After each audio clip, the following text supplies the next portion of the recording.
All right, everyone, let's do this. Great to see you all. Happy Tuesday. Really love doing this every week with all of you, especially the people that show up. An announcement for both the people that are live and the people that are listening. Little inside scoop for all of the listeners.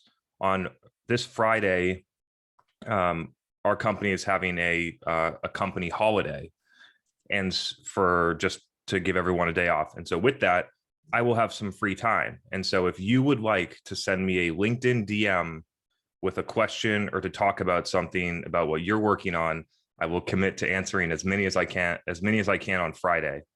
So anyone that's listening to the podcast, this will go live on Wednesday. 2 days later, it'll be Friday. If you want to ask me a question, I'm happy to answer it there in LinkedIn DM. We'll see what happens here. It's a little experiment. And let's get into the agenda. The one that we have on the first is something I'm really excited about. The reason that I'm excited about it is because I've been seeing this play out for like 4 years, and now it's like really starting to happen. And so the topic is marketers who create demand are in the most demand, pun intended. And so companies are looking for these people and scooping them up. And it's not necessarily your traditional profile of who you're looking to hire, right? So you go out and you go get the VP from some enterprise company, you're probably not going to get the person that we're talking about. It's interesting to think about that. A lot of the people that are actually adopting these methodologies and creating demand are people that you wouldn't expect with a different resume profile than a lot of companies like to hire for, which is quite unique. And so I want to tell a little bit of a story because I want to go back to when I saw this for the first time in a venture funded B2B setting back in 2017 timeframe. And so the company I was working for was doing 100% outbound field sales.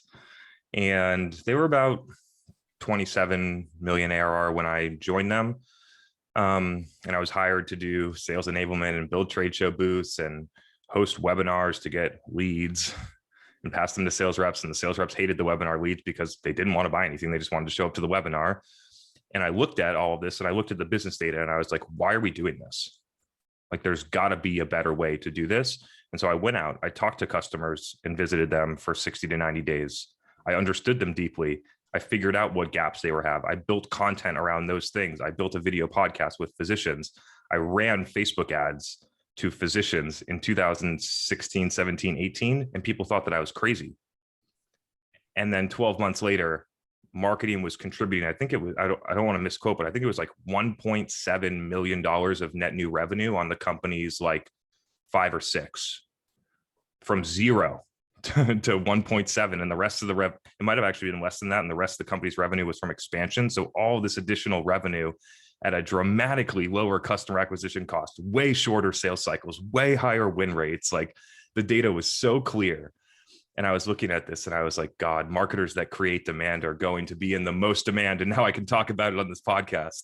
And here we are. It has dramatically accelerated over the past 12 months because of some of the things that companies can't do right now. The companies that are struggling with lead gen to outbound sales, the companies that are struggling with not having 12 trade show booths to build.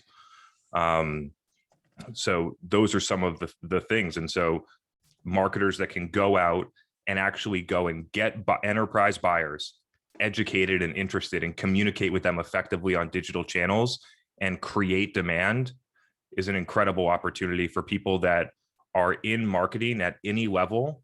To learn how to do this stuff is going to propel you into the future. It did for me. I recognized this 3 or 4 years ago and I worked at it, and here we are.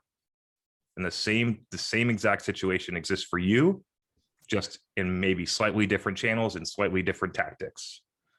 And so I'm personally super excited about it. It's been cool to watch it play out. I'm interested to continue to watch it play out. It should be rather fascinating, but that's where we'll get it started tonight. And so you want to just have me roll into the next one. I'm barely keeping up with letting people in. I'm grabbing questions for later, but roll into the next one and then we'll jump to some questions. Yeah, it's interesting because the next one sort of plays, at least part of the story plays into this one too.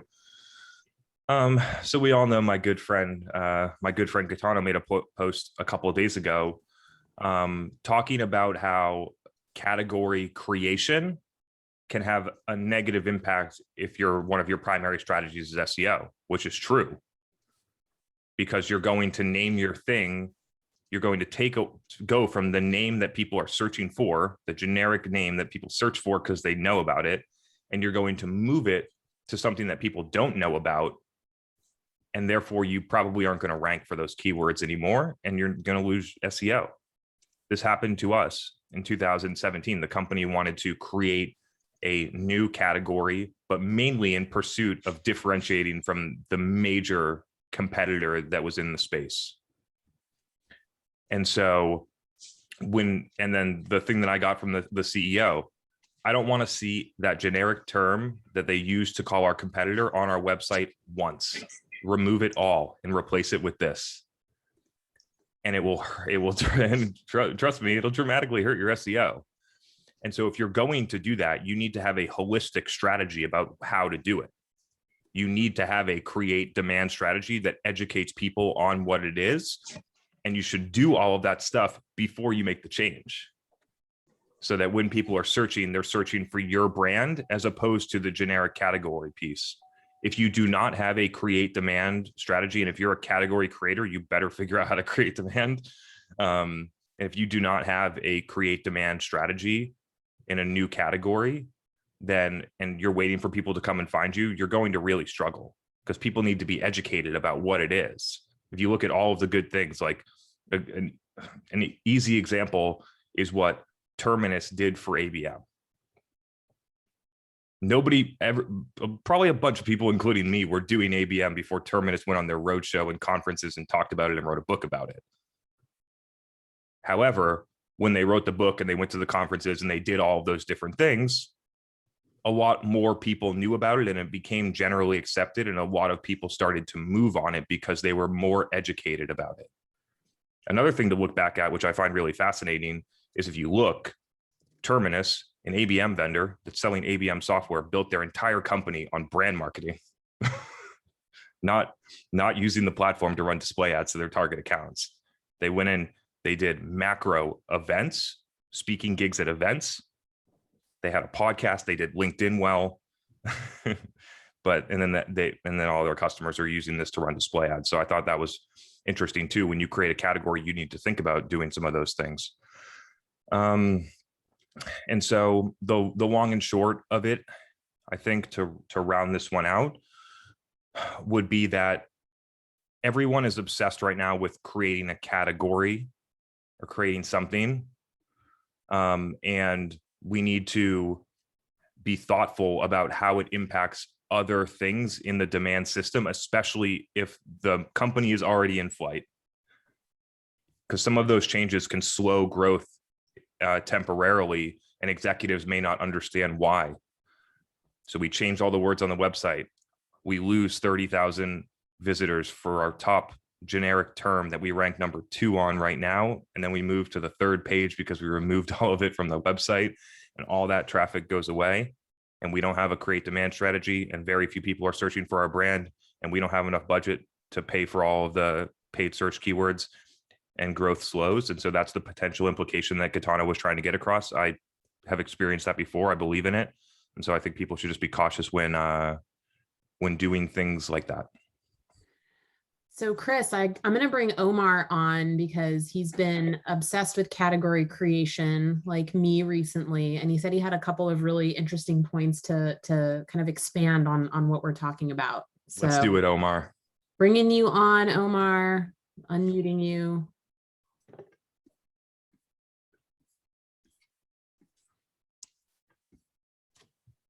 Come on on.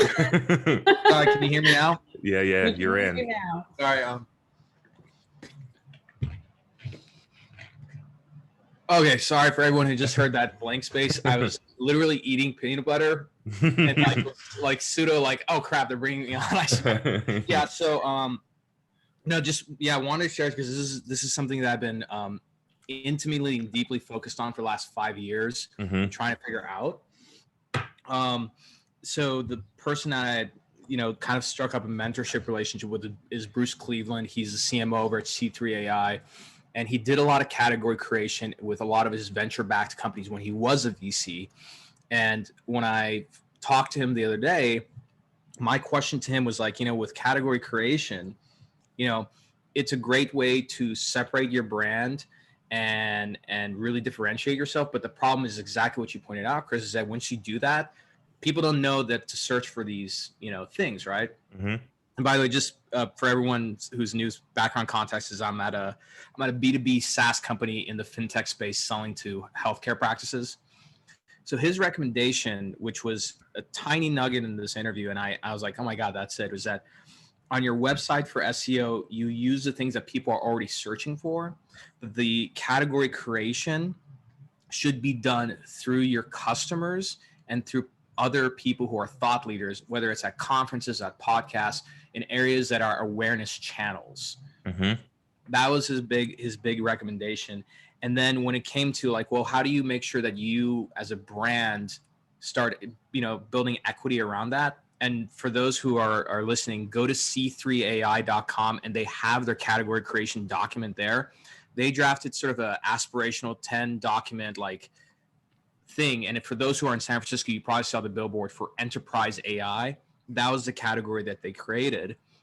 And so his thing is that you can start developing that on your website just so it's there and over time builds the SEO, but you really want to do the category creation and development around it through mm-hmm. thought leadership and not through like demand gen or SEO or anything, because then you're going to lose out on a lot of opportunity. Totally. And then I imagine at some point there's a cutover where it's like, okay, there's enough search volume for our term, our category, our thing, that we can make the move. Right. I think it's just about thoughtful about when to make that move. Yeah, that's exactly right. I experienced this in my last company when we were trying to do predictive health. And the thing that I found to be helpful is when I was using our podcast just to get in front of non-customers who have a big brand and they were thought leaders, I brought up the category, which is predictive health, and said, hey, can you talk about some aspects of predictive health in the thing? And then they would talk about it and it started to become more of a popularized term. Mm-hmm. So I like it. Yeah, that was my my contribution. And then just because it's my favorite thing to do, while I was packing last night, I listened to 3 hours of the podcast because again, you guys provide so much value. So thanks for everything you guys are doing. Appreciate you.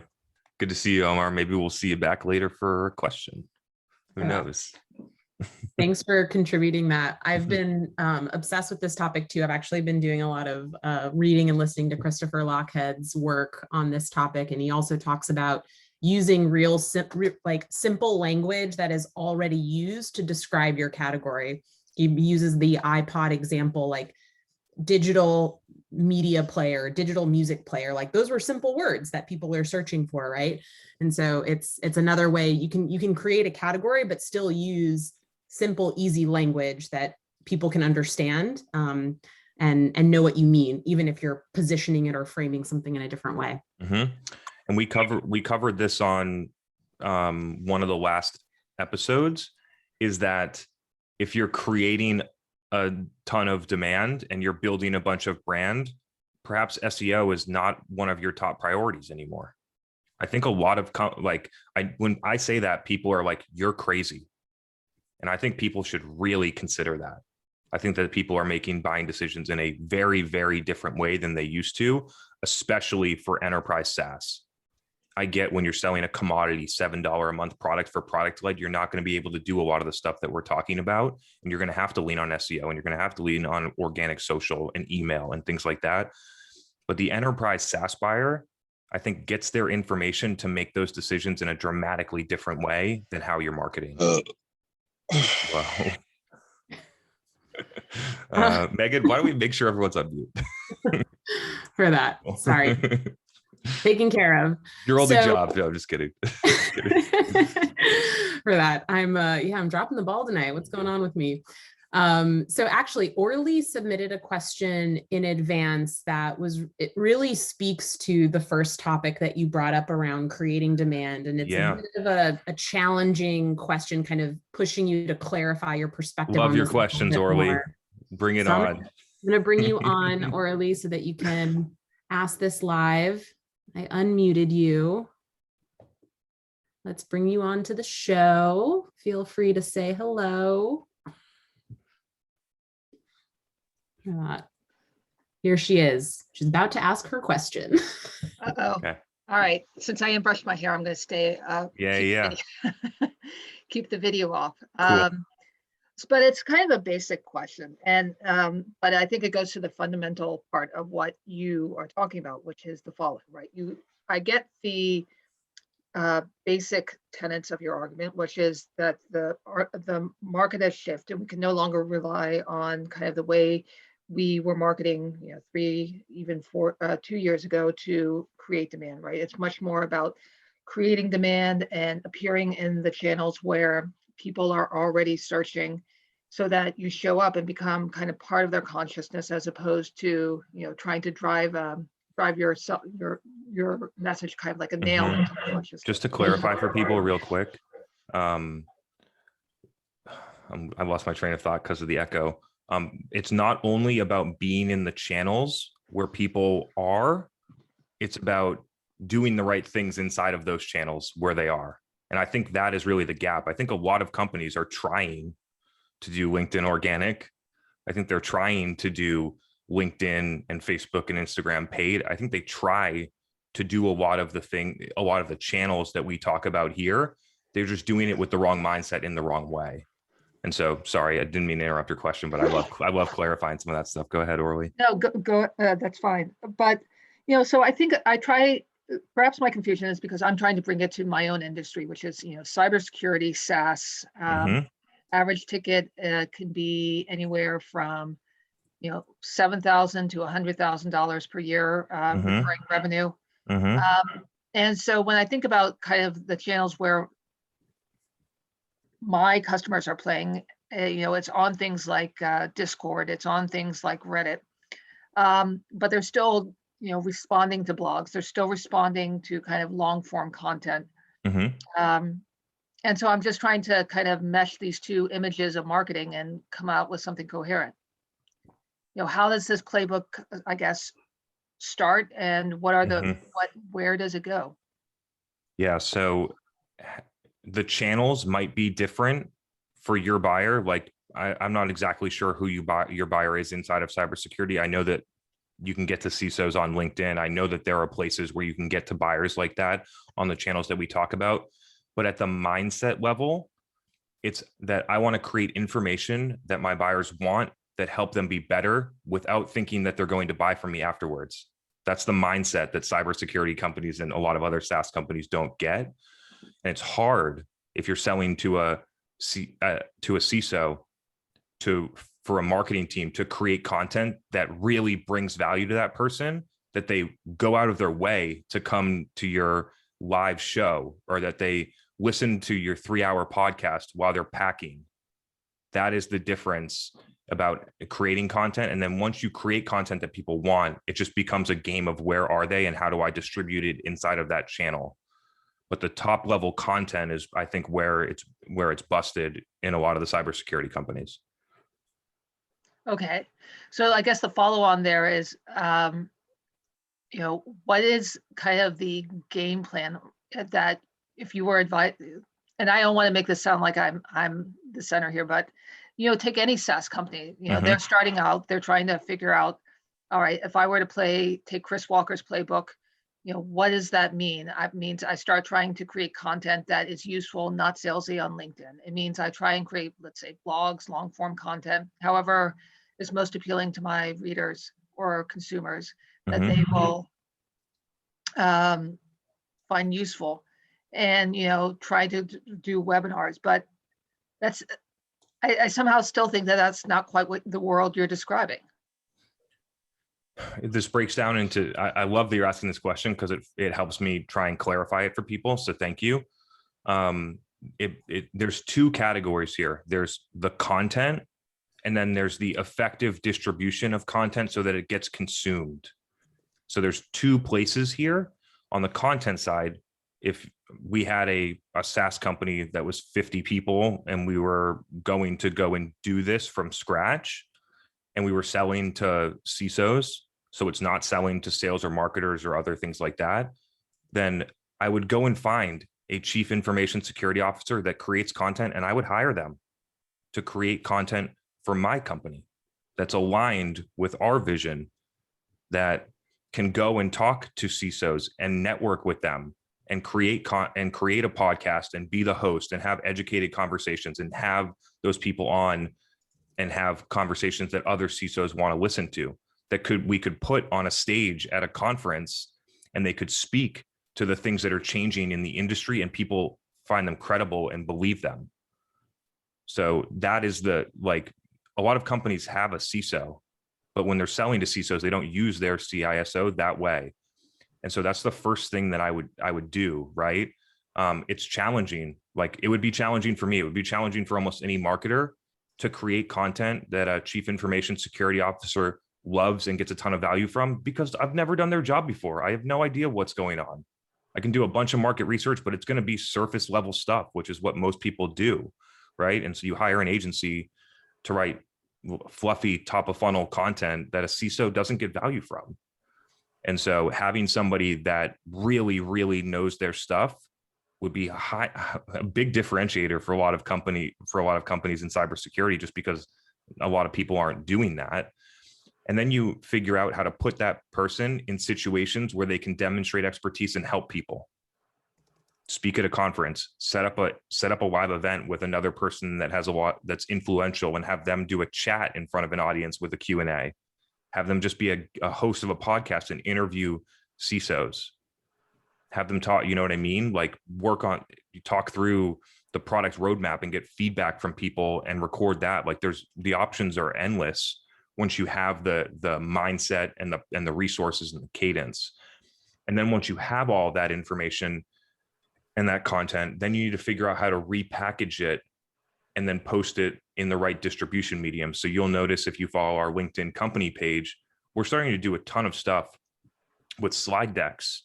We did one from the Mark Robert's episode where he laid out the 5 challenges with scaling, his 5 major challenges that he sees as a VC. And then we took that and we made it into like a 15 slide deck, and we put it on LinkedIn, because that's the top level content of Mark talking for an hour doesn't fit on LinkedIn, one, because it's too long, and a 10-minute video might not be something that people consume. And so we repackaged the information into a slide deck so that it would be easier for people to consume. And if people liked it, they could go and click and listen to the whole podcast if they wanted to. And so you could do the same iterations if you were doing an Instagram story, if you were doing a YouTube ad, if you were doing a podcast, if you were sending something in the mail. Like, there's plenty of different distribution channels for that content, and you just need to fit the content into the distribution channel. And that comes through experience, knowledge, testing, looking at what other people are doing and taking the things that you like and throwing out the things that you don't, and sort of like building your own formula for it. And so that's, happy to answer another follow-up, but that is sort of how I look at it between content and distribution. And that's it. Like, everyone thinks that it's so complicated. The distribution is challenging because of how marketers are measured. If you strip out the measurement, then the distribution becomes very easy, because I know where to get to those people. It's very, very straightforward. Yeah. Would you think the other component of this too also goes back to the company, the product, and the service? Like, the product and the service has to, like, that is a factor in it. Like, totally. It goes into picking the right company, that you're going to work for and represent. Yeah, I was going to lean more into the idea that, like, a create demand strategy will certainly work better if your product is uniquely differentiated, or if it's the best. And it might not work as well if you're a commodity. It might not work as well if you're a commodity vendor with 20 competitors and you're not the leading one, right? And so there's a lot of other things that influence the success of a program like this. The actual marketing execution, customer success, and how happy your customers are, your product and where it fits in the category and how people feel about that. The sales team, how they do, all the operational infrastructure around it. Marketing is one piece of a successful company. It doesn't fix or make a company great when it wasn't good. Just like if you only had one function of anything, if you just had a great product and no sales team and no marketing or no anything, you wouldn't do so well. So, right. So you can do great marketing and not necessarily move the needle if the other pieces are not in place to be successful, just like any of the other functions. Orly, did you have any follow-ups? Are you good? We want to get you there, Orly. Appreciate it. Yeah, I mean, the idea that you put forth of, and I'll just say this, and then I really would love to hear what other people have to say, because this show is not about me. So I guess the thing is, I hear what you're saying in terms of trying to figure out who you're selling to. And in some cases, the cybersecurity people are selling to the CISOs, and in some cases that is not. Ours is more of a compliance play. Mm-hmm. So the people who are, signing on might be the CEO, it might be the head of compliance, it might be a CISO, and so that's kind of more mm-hmm. the notion. So to your point, it's trying to figure out who you're selling to and what they need. And I do ask the sales team, right? What are the questions that you're hearing, and what type of content would be helpful in addressing that? Mm-hmm. The key on that one, and I've done this multiple times as a marketer inside of a company, is that marketers need to go out and talk to people themselves. Getting the information from the sales team is a form of secondary market research. And I'm suggesting that people move to do primary market research where they actually get it. Because when you actually get it, you can ask follow-up questions. You can ask why, you can ask how. And what you actually get is, if you ask why and how several different times that the sales team doesn't ask because they're in a sales conversation, you get to an insight that they wouldn't try to get to because they're looking at things through a different lens. And then you get the insight that helps you go and change things. And I've done that at every company that I've worked for since like 2013. I've done that. And my job as a marketer is to understand my buyer better than anyone else in the company. That's my job. And I think every marketer should try and take that as something they aspire to be, because it's going to make you a way better marketer. It's just the truth. And so going out and talking to people might give you different insights on what to do. And then just a small note on the different buyer type. It doesn't matter what the buyer is. What matters is, does your buyer think that the person that is talking on your podcast and interfacing with them, do they find them as a peer, and do they think that they're credible, and do they trust them? And so in some cases, if it could be your CEO, what works for a lot of companies have a CEO because the CEO created the product for a reason. And so those are some different, it doesn't necessarily have to have the same job title. So it helps a lot if that is the case, but it doesn't have to be. And so I hope that gives you a couple more things, and look forward, hopefully, to going into this in more detail next week. All right. Thanks. Thank you. Really great questions. Love the challenges, as Chris says, it helps clarify thinking and make sure we're communicating well.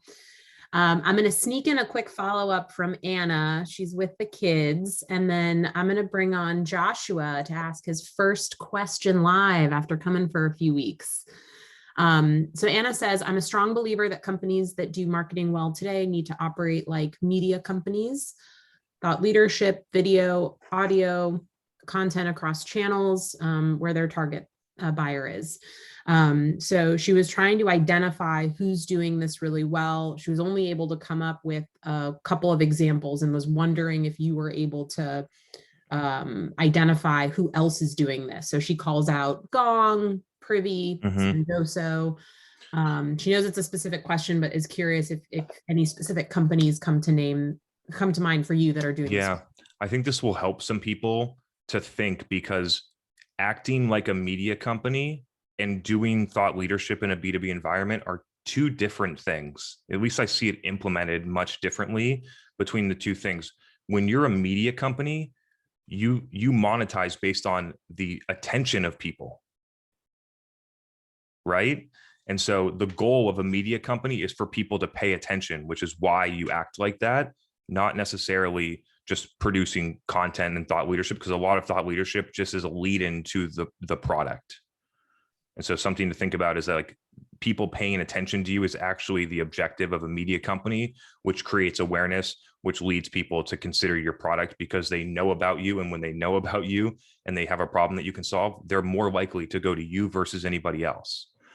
And so companies that are doing it good, I think one of the top ones is Profitwell. I really think that they're doing a great job. They have a specific part on their website where they produce 6 or 7 core shows about the subscription economy. I think the content is great. I think they leverage experts. The production quality is great. I think one place where they could do better is on distribution. I think their distribution is mainly through website and email. I think there's a ton of opportunities to distribute more effectively inside of other organic channels on social and even paid channels through social. So that would be one thing that I think that they could do better relative to something like Gong or Drift. And so, but yeah, Profitwell from a content standpoint, I think is a good North Star. I've got a good follow-up from Pablo before I bring you on, Joshua. Shouldn't every CEO host a content stream being produced by their marketing team? Am I missing something? Or is it just every company that's not doing this is missing out? So it's not necessarily your CEO. And I think that's the clarifying point for people. I think it can work as a CEO. But I've worked at companies that are medical device companies where the CEO has a finance and sales background, not a medical background, doesn't have a degree in intensive medicine. If he did a live Zoom with a Q&A, I don't think a lot of ER physicians would show up to get his advice. And there's nothing wrong with him. It's just the truth, right? And so what we did in that case is we had a vice president of medical education who was a practicing physician. And that person would go and host clinical roundtables and host some of the episodes of our video podcast and speak at conferences and do those things because he was a practicing physician for 30 years and people trusted his advice on medicine. And he was also an evangelist of our technology because he had used it for 12 years and seen incredibly better results for his patients than what he was using before.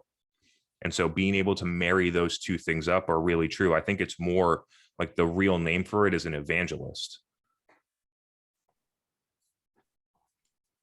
Awesome. All right, let's keep the questions going. They are piling up. So Love it. Joshua, really excited to have you on. I know you've been joining. This is your first question, so feel free to ask it live.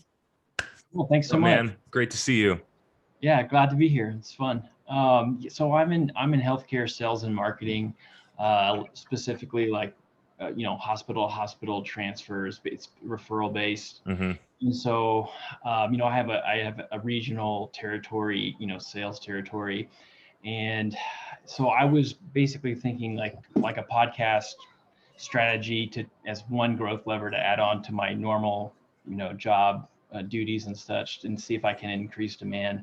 But I was wondering, because with what I'm doing, it's a multi-stakeholder situation. It's B2C and B2B kind of simultaneously. And I mean, I know you have healthcare background with marketing and such, and I thought I'd just see what kind of advice you have as far as segmenting my audience and like kind of how to attack that. Just because, I mean, I have several ideas, but I really just kind of like to think about it the right way. Yeah, I'm gonna like kind of go in one direction. I may not have enough context, so if I'm like sort of on the wrong track, just let me know. But I think I know where you're going. Between the B2B and the B2C, I think that your buyer is actually the B2B. I think that the C listens to what the B says. And so I think that you focus on the B2B. Who is that? Is that a hospital? Is that an ambulance? What is it? Hospital. Hospital. How many hospitals could potentially refer your stuff?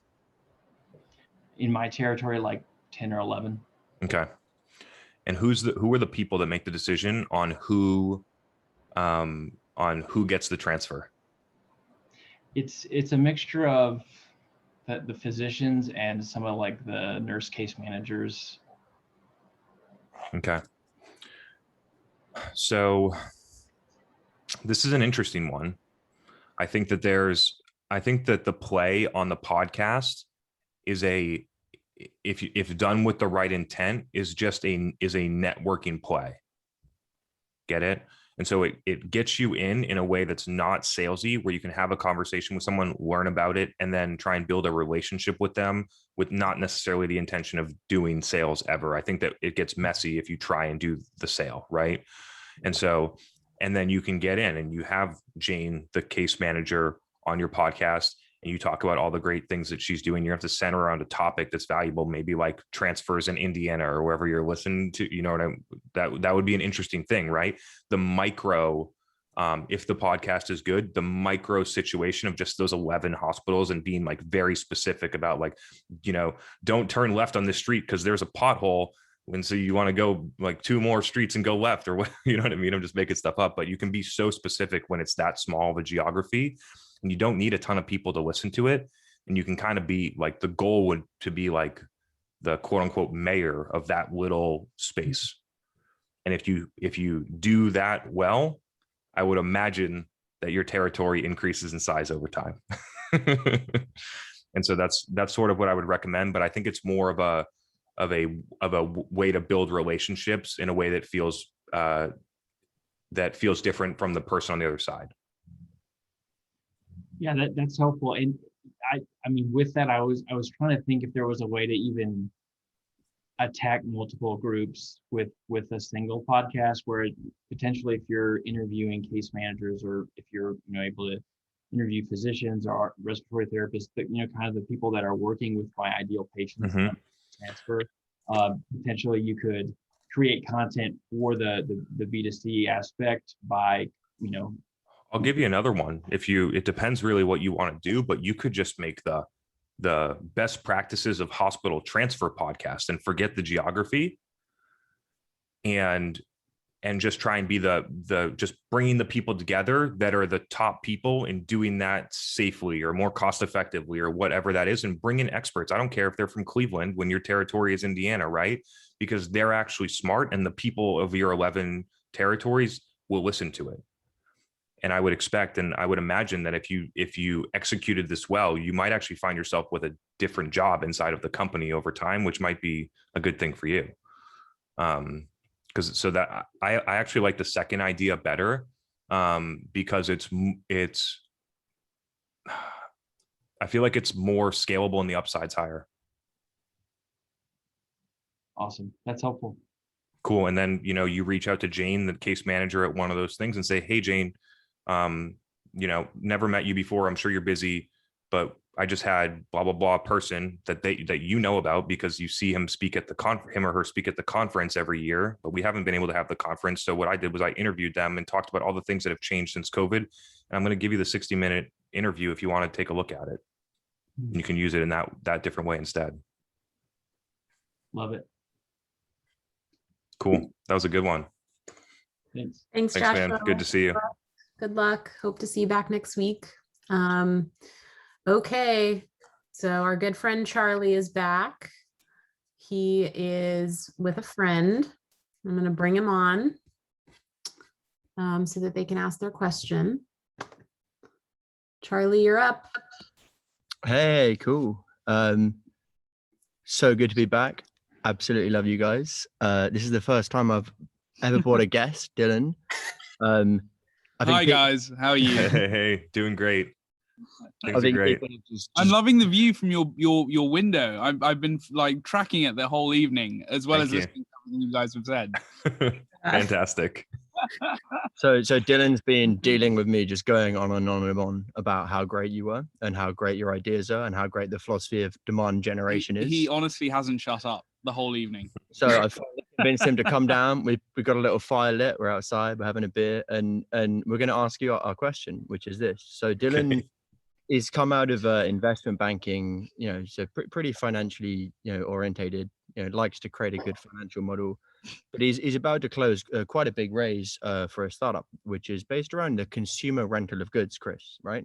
Which I think there are companies out in America that do this, where, you know, you don't buy a new sofa or buy a new electronic good, you kind of rent it and try it out. This isn't here in the UK. This hasn't come over here, right? So he's about to close a substantial round. You know, we're not talking about my level shit. He's got a budget to play with. He's got a budget where he can build a brand and get known. but this doesn't exist here. So he's going to be a first mover, but he has the resources to move, right? Mm-hmm. And I guess his question here, I've been saying to him that he wants to ask, maybe I'm asking on his behalf, is this, right? He's got two options, I guess, right? He's going to look at social, or he's going to look at running search and intent-based marketing, right? He can look at people searching, saying, I want to buy a sofa, and say, don't rent it. Or he can go way higher up the funnel and look at creating awareness and building a brand in social and creating an understanding of this category of rental, which doesn't exist here in the UK, right? And I think the question is here. So, I mean, get it. It sounds like Charlie has some questions on my behalf, but I think Charlie's been spending the evening sort of telling me about all of the things that you guys discuss, and actually has opened my mind to an understanding of marketing I just didn't really appreciate before. But I mean, on top of obviously these questions that Charlie's put in front of you, I guess the other one that's come to mind is, you know, my sort of early stage investors are, you know, to put it really bluntly, pretty old dudes with a lot of money to splash around and really don't get it. And to be honest, like, as someone who's 25 years old and worked in tech investment banking, frankly, I don't really get it either. So I guess when I think about not just the best strategies to deploy, I'm curious to get your thoughts on, like, how do you educate people, you know, not just like me who are 25, open-minded, willing to listen and realize, holy shit, marketing, didn't understand it before, but also, like, you know, your 56-year-old seed investors, angel investors who really don't get it, but really don't want to see you spending their like seed money on these marketing strategies. Kind of stupid. They're like, marketing is a cost center. Why do I spend money on it? So yeah, a few questions from me. I tried to take notes so we can hit them all. Cheers. This is going to be fucking good, man. Strap yourself in. The first, the light just went on. The first thing is that I would recommend, it doesn't matter whether you're capturing demand or creating demand. That decision does not exist right now for me. The decision is, who is your customer, right? Like, you can sell to everyone, which is a challenge, right? So I would get very narrow on who is the exact person that wants to rent a couch before they buy it, or rent this before they do it, or just rent it and give it back. You need to know who that person is before you do anything else. It'll make marketing way, way easier, right? So it could be the person that's 23 that just graduated from university that doesn't have enough money to actually buy the couch. I don't know, but you should go out and figure out exactly who that is, which will then give you insights on whether to use capture or create. I think that you're going to be in the create mode. There might be a couple things to do in capture, right? Like, you know, rent couches. You could go for long tail, which is going to not cost a lot of money, but be very specific. And I would probably do that for capture. And then depending on who you're going after, it's going to give you a clear sense of what channel, but it's most likely going to be Facebook or Instagram paid, right? Like, it could be interesting if your buyer was like 60. If your buyer was 60, I think that you should use Facebook or in Instagram. And Instagram and Facebook, because of the organic reach issues that they have, you're going to want to pay for it. It's a better way to get to those people on that platform. Charlie knows, because he's spending a lot of time on Instagram organic lately. And if it's the 23-year-old person, maybe you want to go like TikTok influencer, Instagram influencer type stuff, and give them like free use of whatever you're providing in exchange for them shouting it out in an authentic way. And those are sort of like some of the strategies I would use at the seed round. Can I ask a follow-up here? Of course. So I mean, Dylan, from my understanding, he's pretty secure. I think this funding is going to come in. I think he really needs to get how to justify it. And I think the issue when I think about it, and I think we've been chatting about it, is this, which is that if he wants to start generating immediate revenue, he will hit intent terms. But if he wants to create the category, he needs to do paid social. But like, I understand that you're going to advise to start doing both at the same time. But just how do you balance like the time framing of that prioritization?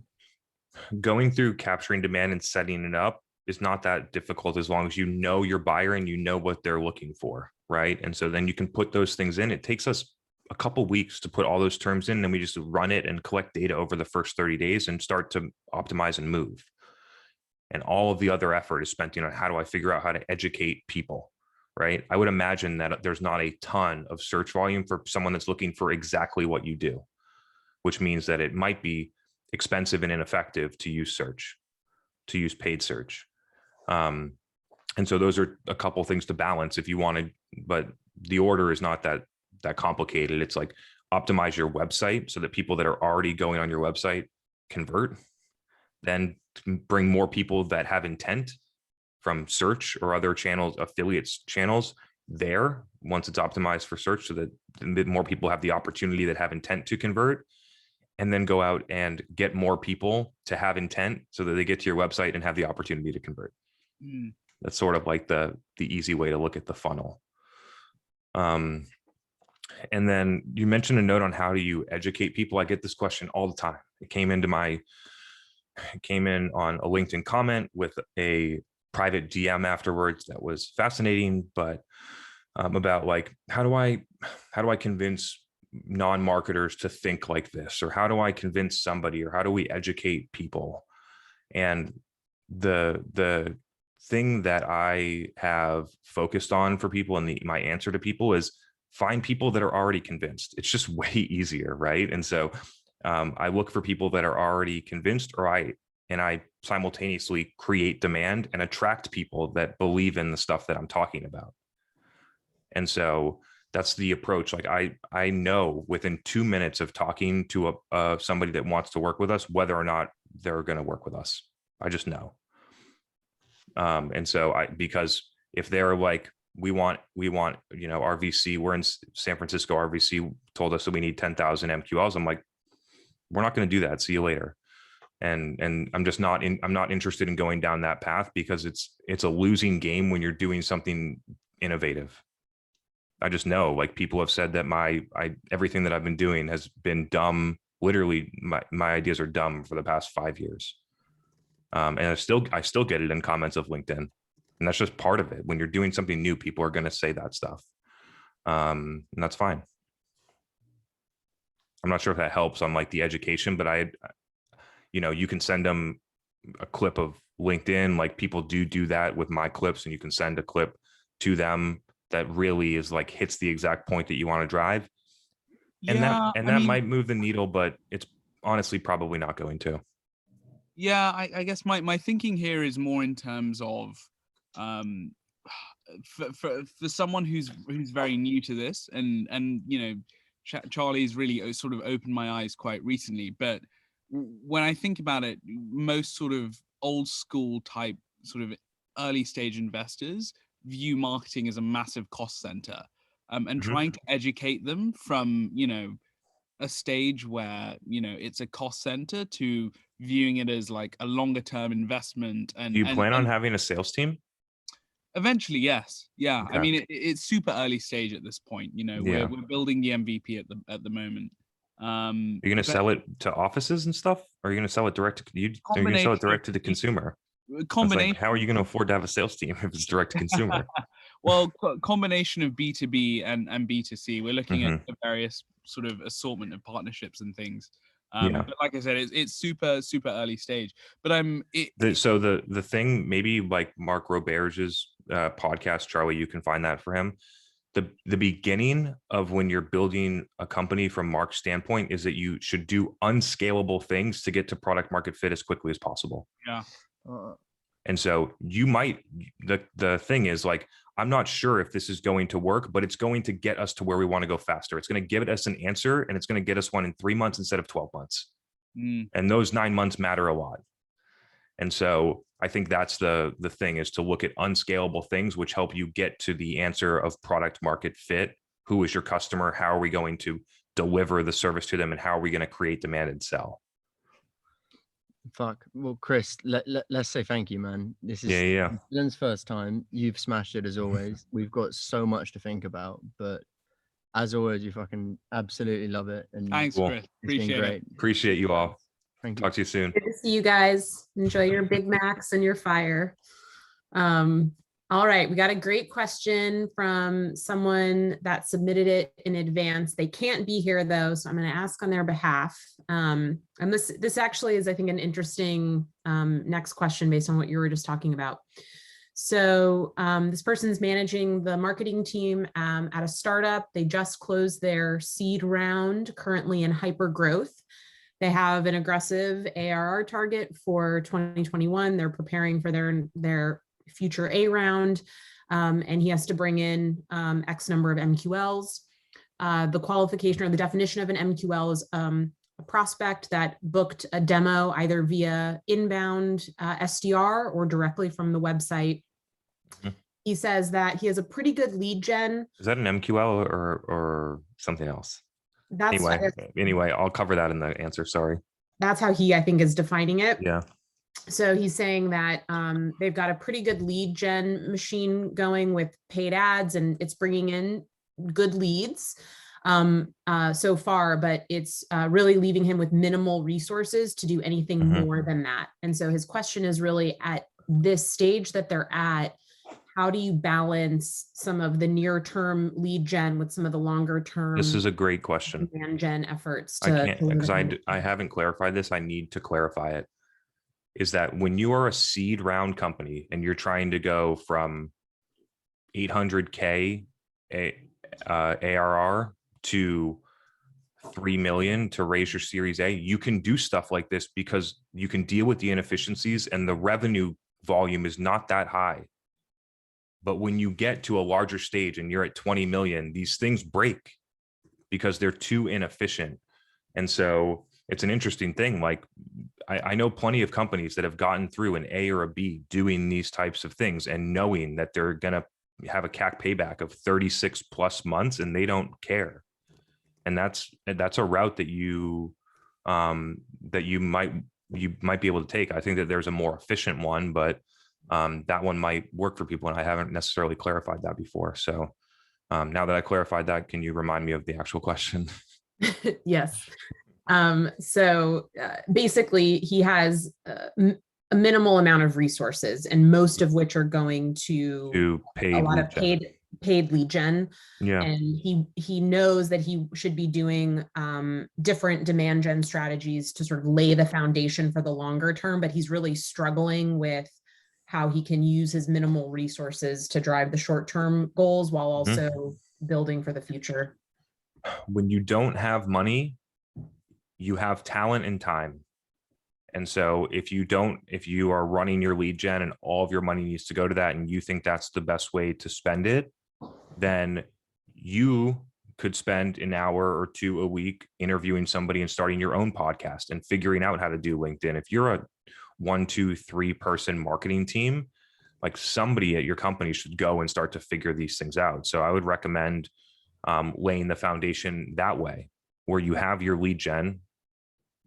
Hopefully it's helping you hit your goals so that the podcast isn't going to get scrutinized. And then when you get to an A, you have 46 episodes of a podcast, and then you can go out and do distribution and make it work better. But you've figured out, you have the operations down, you know how to edit it, you know how to publish it, you know how to get guests, you know what the right cadence is, you have a flow figured out, you have initial people that like it. And so I would recommend finding something that doesn't require money, but requires effort and talent and time. And I would focus some of your energy there, because running a lead gen machine costs money, but it does not take a ton of effort or time to do. You just turn it on, let it run until it degrades, and then just do it again. And so that would be a potential recommendation. The other one could be, if you look deeply, you might be able to find savings in the lead gen model for places that are driving things that aren't closing. And then you could just take that and invest that somewhere else. All right. I am going to bring you on, Bill. You've been dropping some good comments in the chat, and I want you to ask your intent question live. Yeah, sure. There's a lot of talk these days about like the Bombora and the 6th Sense. And stuff, and don't need to get into specific vendors. It's obviously really useful for sales to understand, who's potentially in market. Although, I mean, the old days, there was never like enough of the companies. And, one of the weird things about intent is that it actually can work way better for like mid-size or SMB companies, because you might actually be able to find who the person is in the org that matters. Yeah. Like one company I worked at, like Amazon and some other companies, were always good luck finding that like, person. What do we do with that, right? There's Totally. 1,000 people to contact. Like everyone thinks of that as being an enterprise solution, but it's not necessarily the case. But you know, my understanding from listening to some of the library of podcasts is that you're not necessarily huge, or haven't necessarily seen the results of saying, okay, these companies are showing intent, let's drop them into LinkedIn and then target them specifically. You know, you've mentioned that you've had. We do that. I'm not saying don't do it. I'm just saying that it's, yeah. On one podcast of 1,000. I'm not saying, just to clarify for people, and then we'll keep going. It's not that we don't do it. It's that it's not going to give you this ridiculous lift that's going to take you to the next level as a company. That's it. But sorry, keep going. No, it's okay. So I guess if we aren't talking about like a third-party intent vendor, and I guess we're looking at more, because you know you're big on intent, and we're looking at more like first-party or other ways to identify who's potentially in market, which obviously that's what SEM is for. Is you're in market, you know, you want to find those companies. Like one thing that always freak out your sales team is, oh, there's people out there buying and we're not in the conversation, right? We're not in the deal, right? So what ways do you, like, what type of intent data do you look for or use most often? So I agree with you. The way that intent data is most effectively used today is to activate outbound sales, right? And so what I've been focused on, and what we have working with companies, is instead of marketing, pulling people out that have intent and running demand to small audiences, I'm going to go out to the whole market and create intent. I'm going to market to them so that there's real signals in there, so that the SDR team has people to call that actually want to buy stuff. And then you go outbound. So it's almost like working together. But right now, marketers are focused on using the intent data, and they should be focused on getting more people to have intent. I see. You feel me? Yeah, and so it's the same thing, creating demand, creating intent. It's like educating people, being in the places where they are, moving them through a buying cycle on their own at scale in the way that they want, and then allowing those signals to happen, which then gives your sales team insights on how to prioritize outbound based on certain things. And then, yes, we do use the signals to do filtering and run stuff on LinkedIn. We definitely run it on YouTube, which is working very strong for us if you have a solid video asset. So we're like taking cold people off of LinkedIn, driving them onto the website ongoing. So maybe there's several or 10 people from a mid-market or enterprise account that hit the website. It hits some, whatever they have in the triggers in there, it creates them in the audience. And then the next time they go into YouTube, they get reminded with a product video, they click through and ask for a demo. And so there's some interesting journeys there that you can use the data with. But the thing that marketers aren't doing right now is spending all of their effort getting more people to have the signals in the intent system. And so I've never clarified it that close to that clearly before, but I appreciate you asking the question. I'd be happy to answer a follow-up.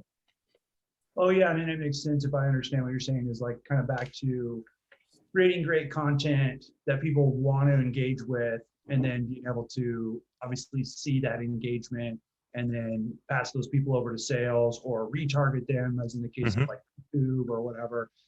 So yeah, that makes sense.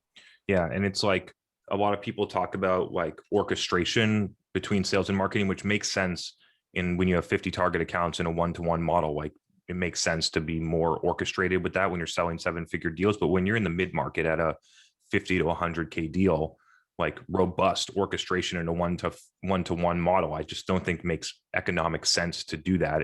To do it well, it's incredibly hard. And then you have to do it well for 50K deals and do a lot of them to have a shot of winning in the amount of them.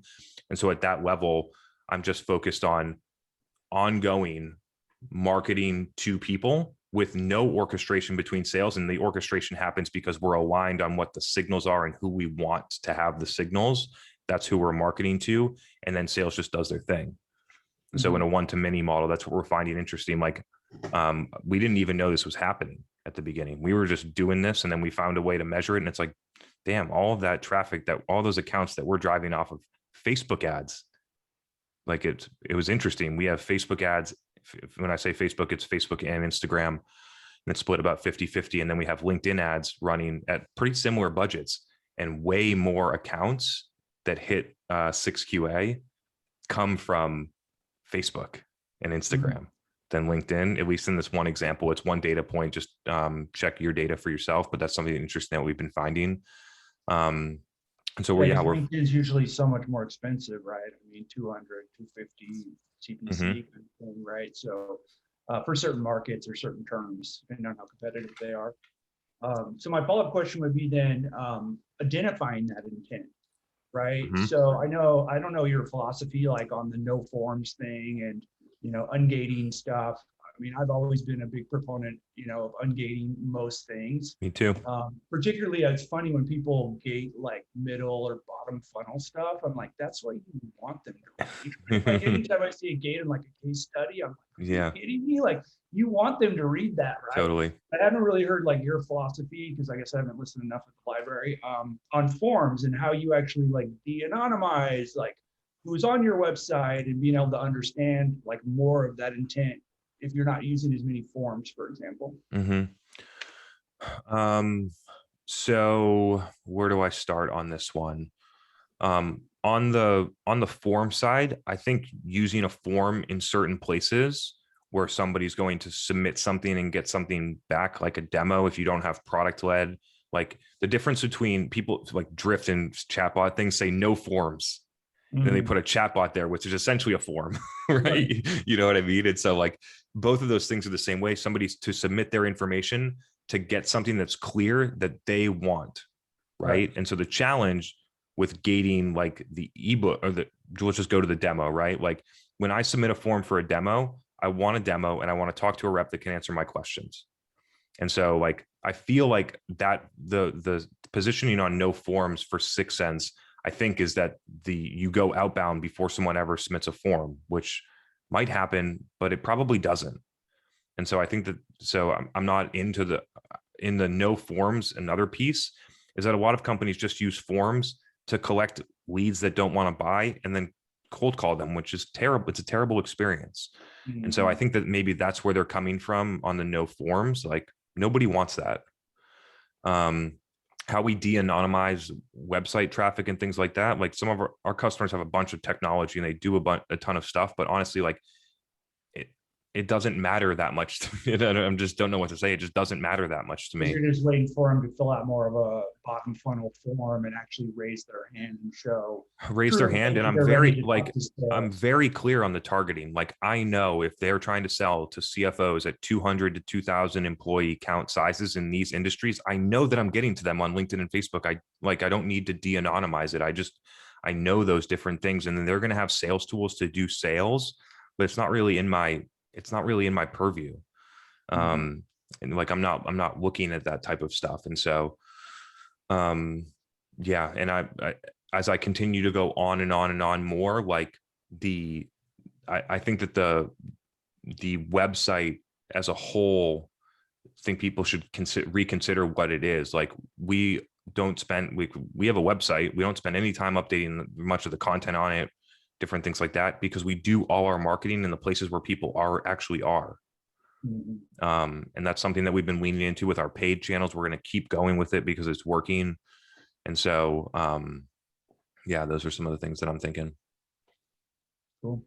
So, the difficult part is we get into the stupid whack-a-mole game of attribution, right? Yeah. Market source pipeline. And that's one of the things I actually really like about account-based is we pick some target accounts based on qualitative and quantitative feedback, like our customers. And then we don't really care where it comes from. Marketing goes and does a bunch of stuff. They do a lot of like sales enablement these days to like help reps be more successful with their messaging and their offers and all of that.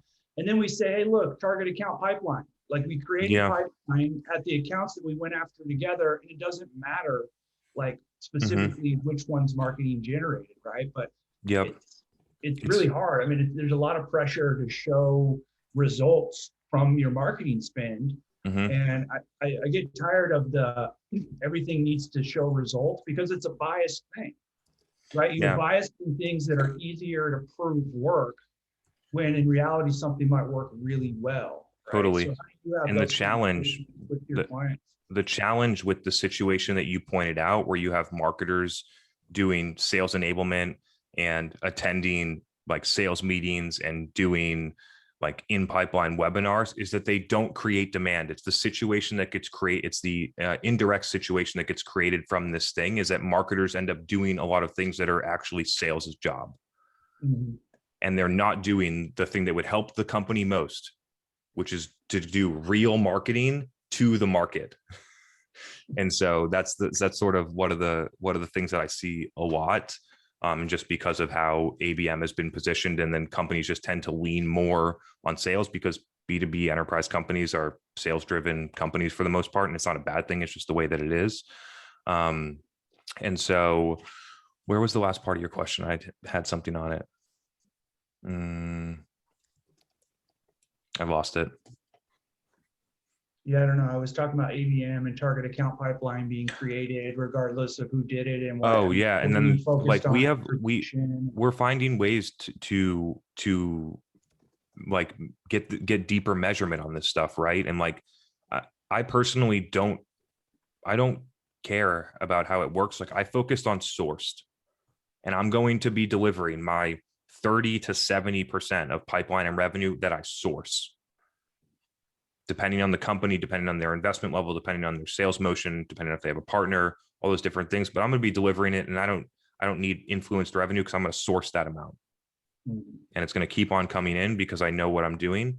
And then like for the instance, for the way where like we're running LinkedIn ads, and then 5 people from this account click on it, and then a BDR goes outbound when it's engaged in 6 Sense and creates an opportunity off it. Like, I'm glad I know I can measure that. I know that it happened, but I'm not going to go and a lot of people will only do that and then celebrate that component and not source a lot.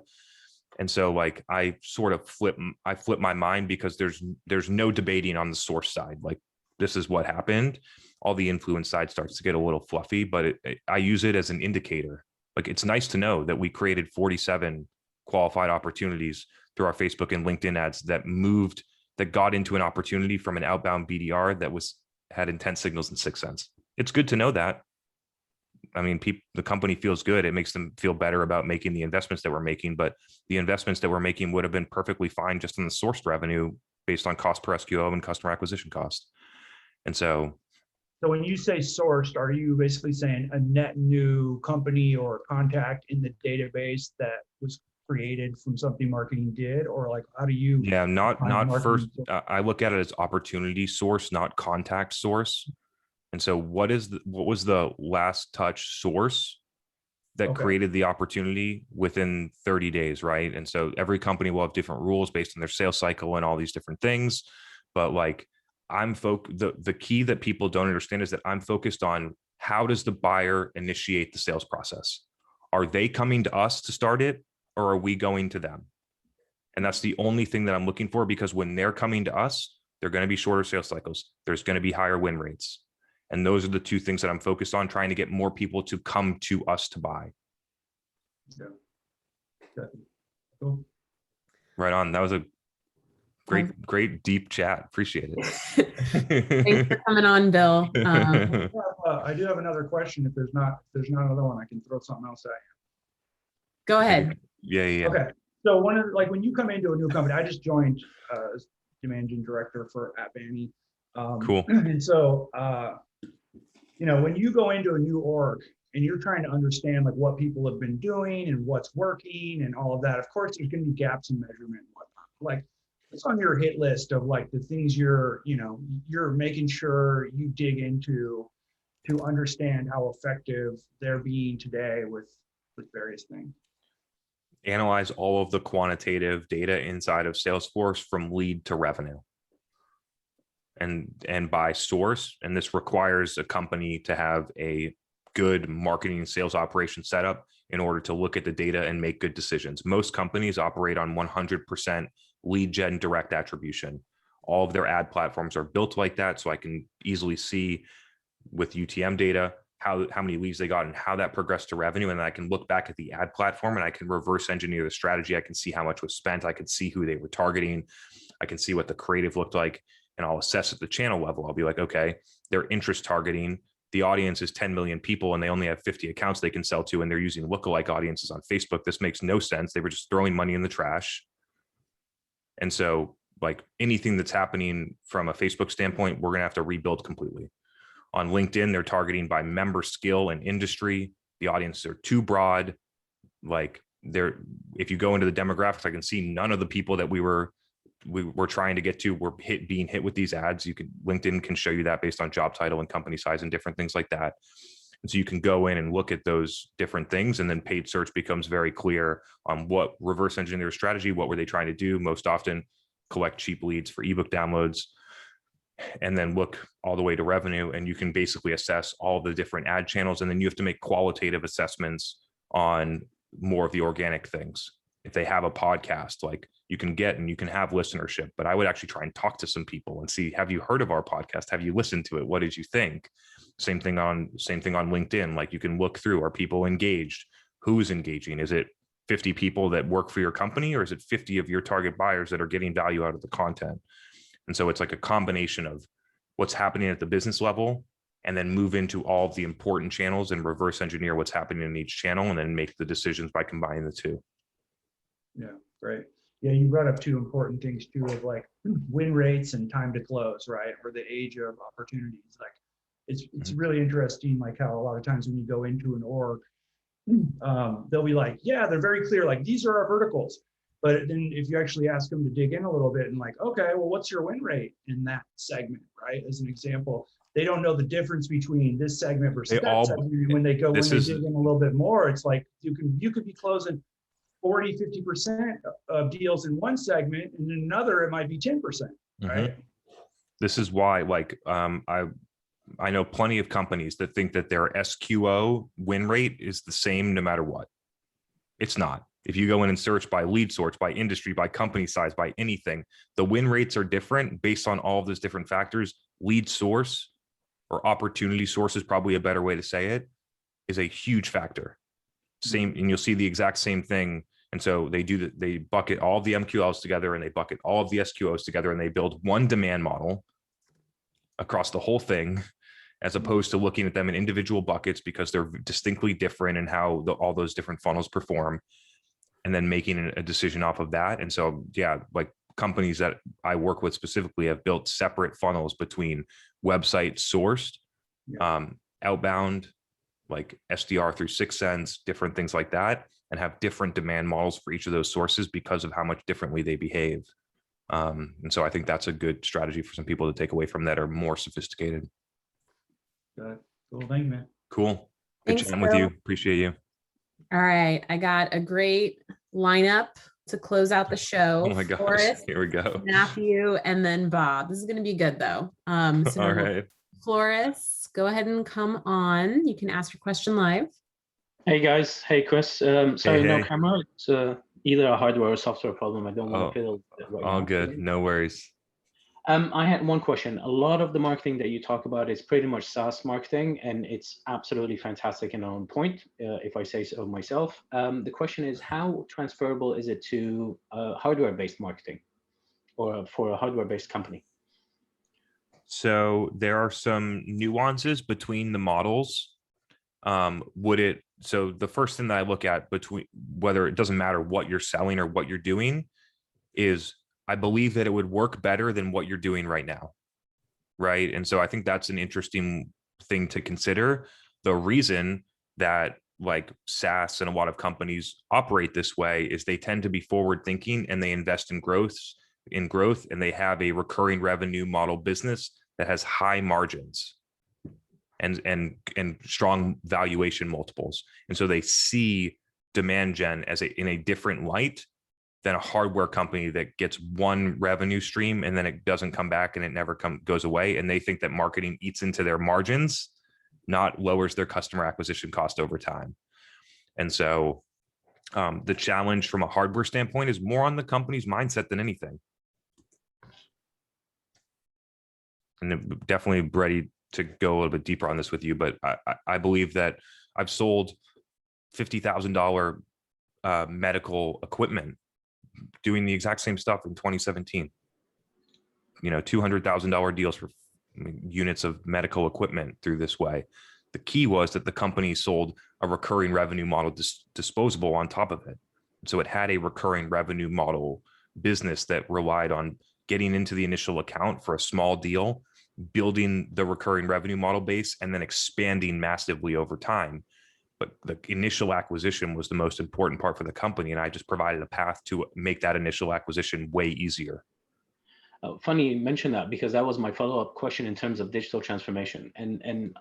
One of my big peeves is the definitions of digital transformation and how it's abused and misused in most cases. But let's say in this case, digital transformation, the transformation of the value proposition and the business model to something along the base of a recurring business model, either potentially in a hybrid system where you've got a hardware and a recurring service, or full-on servitization. Mm-hmm. How do you then go from the one model to the other and drag marketing with you? I'm not sure I fully understand your question. Bringing you back on, Floris. Go ahead. Want to clarify? No worries. So hardware-based companies are pretty much, in the comment, one person said that they do nothing in terms of marketing. And to be fair, they're not as innovative as SaaS marketing. But to go from what the ways of working were in a hardware-based company to a company where, for example, now they're transferring that business model over to a recurring business model. You said focus on the culture, focus on the mindset, etc. But how do you actually get them to go from doing pretty much what is, let's say, channel marketing to doing demand acquisition, customer acquisition and demand generation? So again, I'll go back to my original statement, which is that hardware companies spend money right now. Like, they spend money on marketing. They spend millions of dollars a year on trade show booths. They do print advertisements in magazines. They spend a ton of effort marketing to their distribution network, right? They do marketing right now. They just use the money in a like, I would just say, a suboptimal way. And so like what I did with the company that I was working for is I just helped them see that the things that they were spending the money, marketing money on right now, were not generating a lot of returns. And then I provided them with a better path that provided significantly better ROI on the marketing dollars. And then once the marketing dollars started to provide significant ROI, I went and asked for more money to invest. And so they took money out of other parts of the commercial budget and invested into the programs that I was running, because we were acquiring customers for significantly less than any other way. And so that's sort of, I don't know if that answered your question, but that's the path that I would take and frankly, I would never go back to doing all that stuff again, but that's what I would do. Awesome. Matthew, you're up next along the lines of the hardware track we're on right now. Yeah, let's follow up on that. First off, Charlie's not here, but he told me to wink for him, so I'm going to wink for him right now. Okay. Now, wow. So, all right. So, I had a question about low ad budgets. So, I have a couple clients who have fairly low ad budgets, and I'm wondering if your approach changes to paid social if the ad budget is like, $3,000 or so a month. Like, any changes in your testing approach, like what you prioritize testing or looking at, or just how you get the most out of just a monthly budget that small? Yeah. So on all the expectation setting, all the things you would do with that. Yeah. So the first thing that I would look at is whether or not that should be the budget. People don't really look at this. They're like, oh, we got $3,000. Let's just move on that. And I would go in and challenge what the budget actually should be. I would look at how other expenses were being spent. I would look at what is the total blended company CAC? What is the marketing contribution to that? Could we, if it's heavy on sales, by investing more in marketing and doing it well, we're actually going to lower our blended CAC because we're going to make our sales team more productive. And so I would actually, like, the thing is, like, what would you do with $3,000? And I'll be happy to answer what I would do. But the real answer is looking at is what is the appropriate amount to spend, because companies just underspend on marketing because they think LinkedIn ads is a throwaway, and they would rather have all the money in their sales team or in the trade show, especially in hardware companies. Like 80% or more of the commercial budget is in the sales team. And so I would check the I would check the budget part. Now, if I had 3K a month on LinkedIn and it was, what were the other details? Small, low ACV. No, I mean, it's pretty high, man. It's like okay. a $300,000 product. Plus they usually sell a second within 2 to 3 years. So yeah. Okay. I would pick. And I will say, I have gone to them and said they should be looking to spend 10 plus K a month, and they should be comfortable At that price point. You should be like, you calculate total CAC, net new customers on total commercial expenses over the past 12 months, and calculate it. And it will show you that it's not good, but they don't see it because it's hidden in sales, which is they consider to be a fixed cost. And so if you present that to them and then say, look, I think that we can get customers over here, which would lower the total CAC. And then if you do it well, you sort of get to that outcome. But calculating what it is right now is by far the answer for that price product. Because what you're going to find is that their total blended CAC is like $100,000 for their 300K product. And you're spending 3K a month, and it's going to take you whatever 3 years to get one lead that might become a customer if you hit the same CAC target as what they have right now. And it's completely unrealistic. And so that's sort of the way that we would go. But again, hardware companies spend 3K a month on LinkedIn ads because they think that the 3K eats into the margin, not that it makes their business better and more efficient and get customers faster. Because they think that you still have to sell everything through a distribution channel or sales or whatever. If I just had 3K, I would pick 50 to 100 accounts, and I would use my effort and energy that doesn't cost money to make a lot of different variations of stuff. And I would just focus on a 50 or 100. Cool. Cool. Bob, you had a question. We need an update to hear what's going on. Bringing you on next. Hello. I hear birds chirping. What's up? Hey, we went from kids screaming to birds chirping. It's nice. In the backyard. Get it all on Demand Gen Live. I got a kid in the back here too. She'll come up and make a distraction.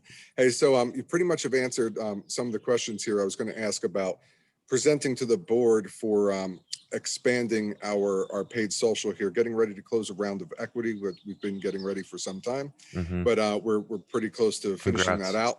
Yeah, and appreciate it. Thank you. So I've already done the CAC measurements, and just based off of the and as you know, I've been dabbling with a very small ad budget, like Matt's talking about. $3,000 to $4,000 a month on paid social. I've tried some different things like search, paid search, which is another topic I wanted to ask you about. But the search volume is so low for some of these keywords. I keep reverting back to paid social is the way to do it. No question in my mind for what we're doing, because it really is category creation, what we're doing. So I'm ready to like quintuple down on paid social. And in terms of presenting to the board, like to give you an idea, the CAC payback right now is it's less than 6 months. And quite frankly, with the number of deals in the pipeline recently sourced that are like in contract phase, I think we're going to be looking at like a CAC payback of like a month or less based off these deals. We've been through this journey together for like 12 months. Sourced. But this is great stuff. Yeah, from paid social demo requests to contract phase. And so the biggest challenge with what we're doing is undefined long sales cycle. People come to me, they want to do this, but they have to do a remodel. And so it's, I have deals that have been languishing that are going to still, you'll get them on the second, you'll get them on the second or third pass. It's fine. Yeah. No, they have contracts, and we're just waiting on their remodels and things like that. So, so I can show a tremendous CAC payback that, it's less than the cost of a sales rep. Yeah. And instead of hiring 5 salespeople, which was the initial plan, 5 or 7 salespeople, I'm ready to go from like, $50K a year to 500 or something. And my question is, how do I present that? Like, I need to put together a couple slides in terms of what are we actually going to do in terms of scaling this. And, so I obviously have some thoughts, but I wanted to get, if you can give me anything more granular in terms of, what I've been doing, how would I expand upon that to show the ad spend in terms of, outsourcing the management of it, and then the ad spend itself, it's going to go to LinkedIn and all these other channels, or can you give me some advice on how to present this? Yeah. So I'm going to talk through real quick on the logistics of understanding how to ramp it up. And then secondly, I'll talk about how to think about presenting it. So on the logistics of ramping it up, you probably have 1 or 2 channels that you've deemed to be relatively successful, right? It's probably not YouTube, probably not Google search. It probably moves down to either Facebook or LinkedIn, right? Or both. Right. Yeah. But I mean, basically just Facebook at this point. Yeah. And then at that point, it's assessing, like in a true scalability look, I'm looking at what is the total audience size, or what's been my reach over time. And is there much more available? And if I put too much money in, will I hit diminishing returns because I'm delivering ads to too many people? And so you need to make that calculation and just see what it is, because there's a cap on channels like this. It can actually, I think it does, if you go too hard, it can create detriment, which is why we start moving from one to another to another to another and keep them going.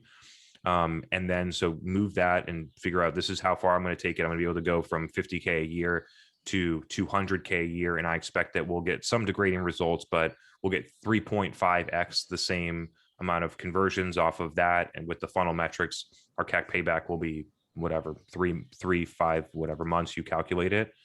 And then you find that's good. And then I'm going to ask for additional budget so that I can find the next growth lever that's going to be able to deliver more of this. And so I'm not going to take I'm not going to take the next 300K and say that it's going to deliver and extrapolate that out completely, because I don't know. And so, but I'm going to keep delivering the results in this 200, which is going to get us to a good spot. And I'm going to start experimenting with LinkedIn to try and make it work as good as Facebook. And even if we waste $100,000 on LinkedIn, waste is a term for people that I'm going to clarify for the podcast. You get the learnings. It's not a waste. You build IP, you build learnings that you take with you over time. And I'm going to try, even if we do not get any results on the 100K, we're going to spend $300,000 in media total, and we're going to get customers, and our CAC is going to be 4 months. But if we do find that LinkedIn's going to work, I think that it can go this far. And if it goes this far and we got those blah, blah, blah, then it would be this. And so I would just sort of like try and extrapolate it out and tell a story about it, rooted in like conservative, realistic outcomes, because most likely you will get degradation of performance as you scale, unless you get dramatically better at the execution while you scale. And so there's certain things like that. And then in terms of presentation, I think it's just going to just do a side by side. It's like what I do with it. Like, hey, we want to spend like $2 million on trade show booths next year. Here's all the historical data. I ran the calculations. If we do these next year, then we're going to get 3 customers and 150K ARR, and we're going to spend $2 million. And if we spent the $2 million over here instead, based on the historical data and historical performance, we would get 34 customers at whatever the math is, $1.5 million. I think that we should do this one instead. And that's pretty much if it's sales headcount versus demand, and you believe in the demand, and you can communicate it clearly to me. So you should be able to put those together for somebody. And that's how I would just present it. And it's a clear business case of just like, this is a better decision. And maybe there's a middle ground. Maybe you hire one rep and you do this, or maybe there's a middle ground that you can find too. Perfect. All right. Thank you. Appreciate it. Cool. Good to see you, Bob. Thanks, Bob. So I think that tackling that last agenda topic, don't blindly follow advice, is a great way to close out tonight. We made it through that Q&A despite a few of my rough transitions. Sounds good. We did great. We did great, everyone. Yeah, I think the agenda item speaks for itself here. At the core of this, it's don't blindly follow advice, but I think even more importantly is be very narrowly specific about who you're taking advice from. Because when you get advice from too many people, I think that having too many sources of information can be detrimental. And so, and then at the beginning, you're going to need to take advice from somebody. So it's just about choosing the right 1 to 5 or more people that you're going to listen to. When you don't know how to do demand, when you're trying to learn something new, you should find somebody to listen to. It's like getting an education or reading a book or doing things like that. And so you should get your education. The education is going to get you 10% there, 10, 20% there. And then you actually have to go out and do stuff. And so once you take the education and start applying it, you're going to learn things for yourself. And you're going to see situations that maybe you weren't taught about, and you're going to have to make inferences about it and different things like that. And at some point, once you've done things enough, you reach a place where you don't listen to a lot of advice because you know it more deeply than other people. And so I think the core is in getting to a level of understanding where you really understand it. I interview a ton of demand marketers. I did 4 interviews today. And most people understand the top level, but they don't understand why they're doing, actually fundamentally why they're doing stuff. So you need to get to like the real core of the understanding. And once you get to the core, it makes a lot of like decisions easy. Like I know in certain situations what's going to happen because I understand the marketing fundamentals and I've seen different situations like it. And so I'm not sure if this is really part of the topic, but like the common sense and critical thinking one is something that I think about a lot. I just think about, I try and have empathy for what it's like to actually buy something as a B2B buyer. And I try and do marketing and sales in the way that a B2B buyer in today's world would expect and want and think is pleasant and nice. And so like a lot of those things just sort of like come together when you use common sense and critical thinking. And I think that will kind of like close it out there. That's awesome. Yeah, I would just Yeah. add, I think the way I interpreted that too and It was viewed interesting. it is, Yeah. obviously you should be informing yourself, educating yourself, learning and taking things in. But I think we've gotten into this trap where so many people want, give me the playbook, tell me exactly what I need to do. Totally. I'm going to execute steps 1 through 10. And they don't appreciate that there are nuances and there are different contexts, and most things don't really work if you just copy and paste it. You have to your point, think about what was the why behind that framework? What are the key takeaways there? How am I going to take the things that are going to work well in my context and, make a few adjustments that's going to make sense for what I'm trying to do. I feel like people are just looking for the shortcuts, and I just think some of those basic. It happens all the time. Yeah. Like the amount of e-commerce strategies that are used to sell $60 shoes that are currently being used to try and sell $100,000 SaaS is ridiculous. And the reason why is because the person trying to sell $100,000 SaaS listens to the Google ad rep who is trained to sell $60 shoes without taking into context where that person's coming from, what their intentions is, how they're measured, different things like that, versus what is actually right for my company. And there's a million different examples of whether it's technology or a go-to-market model, like the idea that how many companies use the predictable revenue sales model when they sell 3K ACV deals. Makes 0 sense in today's world. You should build a product-led offering, and you should just go with that. And there's an abundance of that. And I try and clarify as best I can, because a lot of the things that I say are specific to a very specific set of companies that are trying to do a very specific set of things. And so I try and clarify, and we try and be narrow in the audience for that exact reason. Some of the things that we talk about may be suboptimal for a product-led $7 a month offering. It may not be applicable. I think a lot of the principles still, like we're talking about core marketing principles, I think a lot of the principles still apply, but there's some things that might not be relevant. You definitely don't want to do ABM. You definitely don't want to have 6 cents going outbound for your $7 a month per user PLG offering. And so I do think that's a really good clarification. And so cool, everyone, we're wrapping up here. If anyone hasn't registered yet, the Dave Gerhardt event is next, or actually it's 2 Thursdays from now. I keep thinking it's next Thursday, but it's 2 Thursdays from now, I think. Megan, it's next Thursday. I dropped the link. I'll drop it again. Okay, yeah. It's next Thursday. I think it's May 6th at 12 p.m. So feel free to register. I appreciate it. It's been great, by the way, that like I'm doing some of the talking, but I love the participation. Omar came on and talked about something that he learned. We're getting a lot of good questions. We're having back and forths. I think a lot of people are getting value from it. So I really do appreciate all of your participation and making this show great. Really good to see you all. See you next Tuesday, everyone. Have a good week. Cool. Have a good night. See you later.